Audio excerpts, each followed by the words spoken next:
Magandang araw po sa inyong lahat. Ang ating tatalakayin po ngayon ay tungkol sa panitikan bilang salamin ng lipunan. Alam naman natin na mahalaga ang panitikan sa ating buhay dahil dito na ipahayag ang damdamin, karanasan at pananaw ng mga tao. Hindi lamang ito simpleng kwento o tula, kundi isang paraan upang maipakita ang tunay na kalagayan ng lipunan.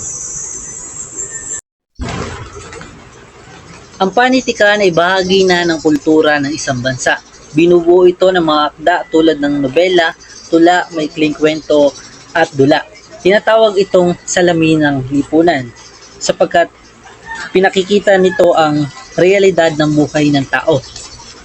Sa pamamagitan ng panitikan, nalalaman natin ang mga suliranin, tradisyon at karanasan ng mga mamamayan sa iba't ibang panahon. Halimbawa, maraming akdang Pilipino ang tumatalakay sa kahirapan, diskriminasyon at pagmamahal sa bayan. Malaki ang kaugnayan ng panitikan sa lipunan. Una, ipinakikita nito ang kultura at tradisyon ng mga Pilipino. Sa mga alamat, epiko at tula, makikita natin ang pagpapahalaga sa pamilya, bayanihan at pananampalataya. Ikalawa, inilalarawan din ito ang mga suliraning panlipunan tulad ng kahirapan, korupsyon at kawalan ng hustisya. At ikatlo, nagbibigay ito ng aral at kamalayan sa mga tao.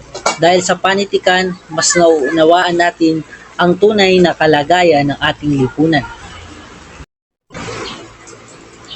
Isa sa pinakamagandang halimbawa ng panitikan ay ang No Limitang Here at El Filibusterismo na isinulat ni Dr. Jose Rizal. Sa mga nobelang ito, ipinakita ni Rizal ang pang-aabuso at kalupitan noong panahon ng pananakop ng mga Kastila. Dahil dito, namulat ang mga Pilipino sa katotohanan at nagkaroon ng damdaming makabayan. Hanggang ngayon, mahalaga pa rin ang mga akdang ito dahil marami pa rin tayong suliraning panlipunan na kailangang harapin. Para sa akin, mahalaga ang panitikan dahil hindi lamang ito nagbibigay ng aliw, kundi nagbibigay ito ng kaalaman at kamalayan. Sa pagbabasa ng mga akda, mas naiintindihan natin ang karanasan ng ibang tao.